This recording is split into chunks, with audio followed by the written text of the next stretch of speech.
अपनी जनता पार्टी के राष्ट्रीय अध्यक्ष स्वामी प्रसाद मौर्य हमारे साथ मौजूद हैं। सर, देखा जाए जिस तरह से जो घटना रायबरेली में हुई, उसके बाद जो आरोपी थे जेल से छूटे और फिर उनके बाद उनको पुरस्कृत किया जा रहा है, इसको किस नज़रिए से देख रहे हैं आप? यही जंगल राज का चरम है। मैं पहले से इस बात का आरोप लगाता आ रहा हूं कि आज उत्तर प्रदेश की योगी सरकार गुंडा राज और जंगलराज की पर्याय बन गई। भाजपा संरक्षित गुंडे, माफिया, अपराधी, अराजक तत्व योगी सरकार की कानून व्यवस्था की धज्जियां उड़ा रहे हैं और साथ ही साथ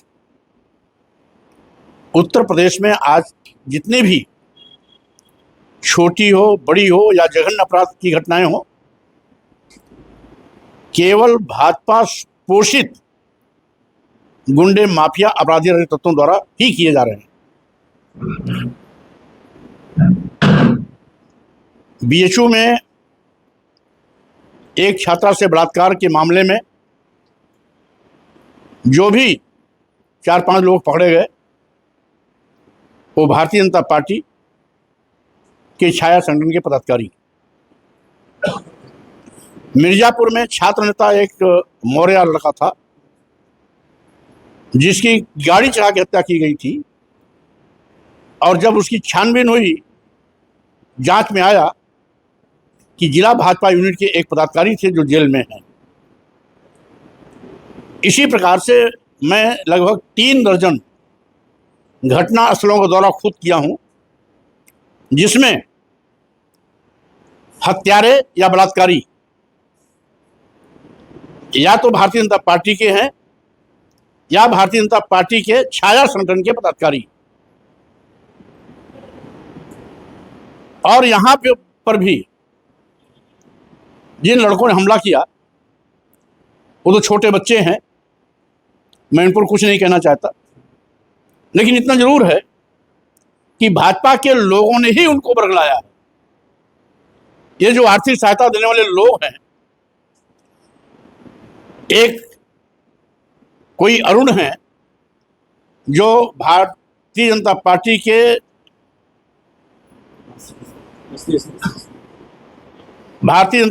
के आईटी सेल के और कम्युनिकेशन सेल के नेशनल इंस्टीट्यूट के मेंबर रहे हैं, जिन्होंने 3 दिन पहले अपना ट्वीट करके वायरल किया था कि मेरे द्वारा भेजी गई आर्थिक सहायता इन दोनों लोगों को पहुंचा देना जिन लोगों ने स्वामी प्रसाद मौर्य पर हमला किया। 50,000 रुपया मैं उनको अतिरिक्त सहायता दूंगा।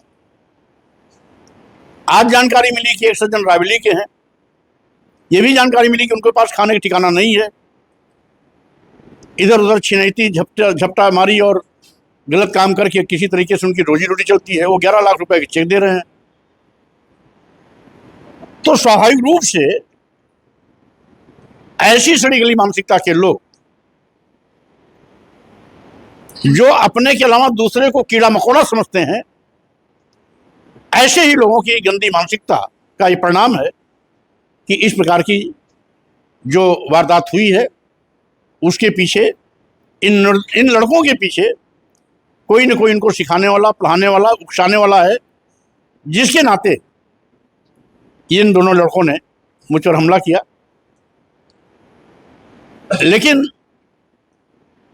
क्योंकि आज पूरे उत्तर प्रदेश में ही हो रहा है, केवल रायबरेली में नहीं हो रहा है।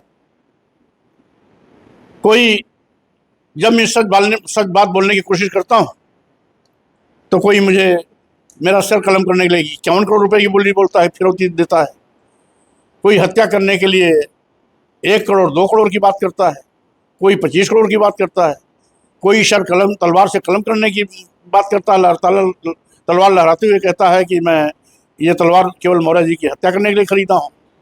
और वो ये करने वाले लोग बड़े धर्माचारी हैं, साधु वेश में बड़े बड़े संत महात्मा जो बड़ी बड़ी पीठ पर बैठे हैं, ऐसे लोगों की हरकतें हैं। तब जब ऐसे लोगों की बिगड़े सोच है, ऐसे लोगों की जहरीली सोच है, तो ये तो दुधमहे लड़के हैं। इनका भी इनकी उम्र क्या है? अच्छा, जिस तरह से सोशल मीडिया पे चल रहा है, सारी चीज़ें बात निकल के आ रही है, प्रशासन को लेकर क्या कहना चाहेंगे सब? बहरहाल जैसे ही मैं हरचंदपुर क्रॉस किया, गंगागंज पहुंचने के पहले हमें किसी कार्यकर्ता ने सूचित किया कि यहाँ पर कुछ अराजक तत्व शरारत कर सकते हैं। मैंने एसपी को वहीं से मोबाइल पर बोला। बहरहाल वो जनवरी सुनवाई में बैठे थे, उनके पीआरओ ने पूछा सर कोई बात हो बता दें, हम एसपी साहब को बताएंगे। हमने कहा मैं फतेहपुर जा रहा हूँ और सारा सोलर चौराहे पर कुछ अराजक तत्व कुछ हरकत करने वाले हैं, जिसके चलते मेरे पहुंचने के पहले वहां पर्याप्त पुलिस बल पहुंच गया था। और वहां पर अगर पर्याप्त संख्या में मेरे कार्यकर्ता नहीं होते, पुलिस बल नहीं होती, तो कोई बड़ा वारदात भी हो सकता था। क्योंकि हमें जानकारी मिली कि वहां इस प्रकार के 10-15 लोग थे। जब दोनों पकड़ में आ गए, कार्यकर्ताओं और पुलिस के हत्थे चढ़ गए, तो और सब डर के मारे भाग गए। लेकिन कुल संख्या इनकी 10-12 थी। अच्छा, देखा जाए कि राजनीति से जुड़ा मामला, जिस तरह से राहुल गांधी चुनाव पर सवाल उठा रहे हैं, उसको किस नज़र से देख रहे हैं और क्या कहना चाहिए? देखिए, राहुल गांधी जी पार्लियामेंट में लोकसभा के नेता विरोधी दल, जो अहमियत देश के प्रधानमंत्री की है वही अहमियत नेता विरोधी दल की है। हमारी इस लोकतांत्रिक व्यवस्था में या तो सदन नेता सदन होता है या नेता विरोधी दल होता है। तो राहुल गांधी जी अगर कुछ भी कह रहे हैं तो अक्षरशः सत्य है। क्योंकि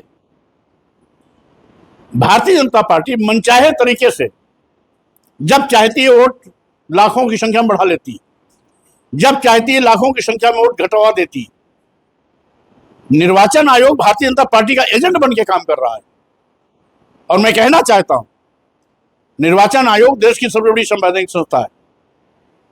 देश के 140 करोड़ लोगों का विश्वास निर्वाचन आयोग पर है।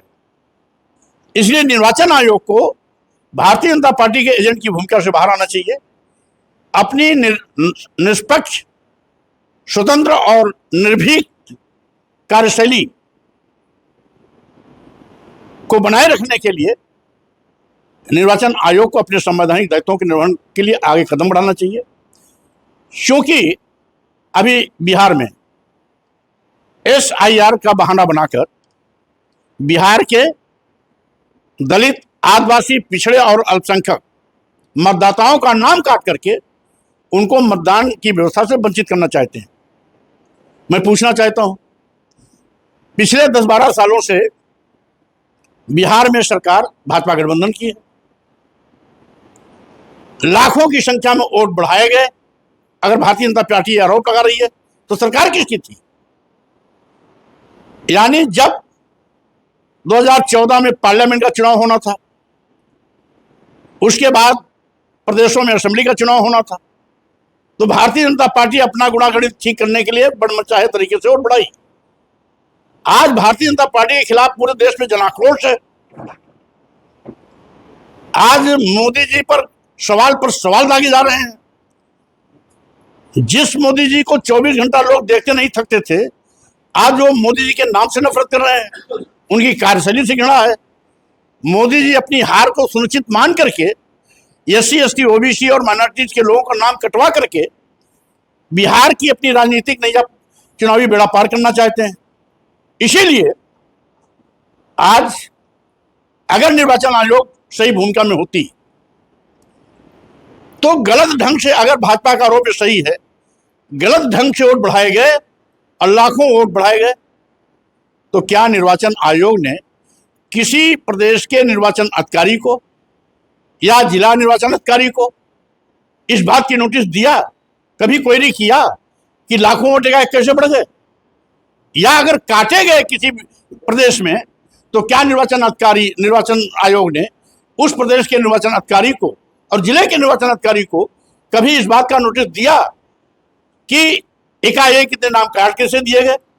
अगर लाखों वोट एकमुश्त बढ़ाए जाने और लाखों वोट एकमुश्त काटे जाने पर निर्वाचन आयोग प्रदेशों के निर्वाचन अधिकारी को और जिले के निर्वाचन अधिकारी को अगर नोटिस दिया होता तो इस प्रकार की गड़बड़ी नहीं हो पाती। यानी निर्वाचन आयोग कान में तिल डाल के कुंभकर्ण नींद सो रहा है। अच्छा, और इसीलिए ये अनियमितता हो रही है। मैं पूछना चाहता हूं, मतदाता सूची में नाम बढ़ाने और घटाने का काम कोई राजनीतिक पार्टी नहीं करती, निर्वाचन आयोग की एजेंसी करती है। निर्वाचन आयोग के हैंड्स प्रदेशों में निर्वाचन अधिकारी, मुख्य निर्वाचन आयुक्त और जिला निर्वाचन अधिकारी, जिला निर्वाचन अधिकारी अब्लिक जिलाधिकारी, जिलाधिकारी एंड अदर्स उसके अधीन अधिकारी, एडीएम, तहसीलदार, एसडीएम, आकर के नीचे पायदान तक तहसीलदार, कानून गो, लेखपाल होते हुए आके बीएलओ तक आता है। यानी बीएलओ से ले डीएम से लेके बीएलओ तक सारे सरकारी कर्मी हैं।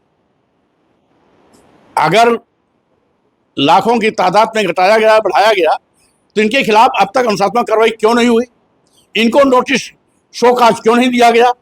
इसका मतलब है ये सब सरकार को खुश करने के लिए निर्वाचन आयोग इस पर कान में तेल डाल करके बैठा हुआ है। अगर कड़ाई से ये पेश आए तो शायद ऐसा नहीं हो सकता। एक आखिरी सवाल है, जिस तरह से देखा जाए रक्षाबंधन में जो है बहनों को और उनके सहकर्मियों को फ्री बस सुविधा उपलब्ध कराई गई। योगी सरकार का दावा कि इस बार सबसे ज़्यादा रिकॉर्ड तोड़ जो है लोगों ने फ्री सेवा उपलब्ध जो है यूज किया है। आज ये सुविधा पहले भी रहती थी, पहली बार नहीं हुई है, लेकिन ज़्यादातर बहनें अपने संसाधनों से अपने भाई के पास जाती हैं। कोई साइकिल जाता है, कोई मोटरसाइकिल जाता है, जिसके पास चौपहिया वो चौपहिया से जाता है। वो बस का इंतजार नहीं करता, क्योंकि त्यौहार के दिन हर बहन को जल्दबाजी इस बात की रहती है कि मैं कितनी जल्दी अपने भाई को राखी बांधूं। इसलिए ये बहन भाई का त्यौहार है और हर बहन अपने भाई को जल्दी में राखी बांधने के लिए वो किसी सरकारी संसाधन का इंतजार नहीं करती, अपने संसाधनों से पहुंचती। हमारे साथ बात करने के लिए स्वामी प्रसाद मौर्य थे। इनका साफ तौर पर कहना है, कई जगह पर उन्होंने सवाल भी उठाए हैं। रोहित मिश्रा, भारत समाचार, रायबरेली।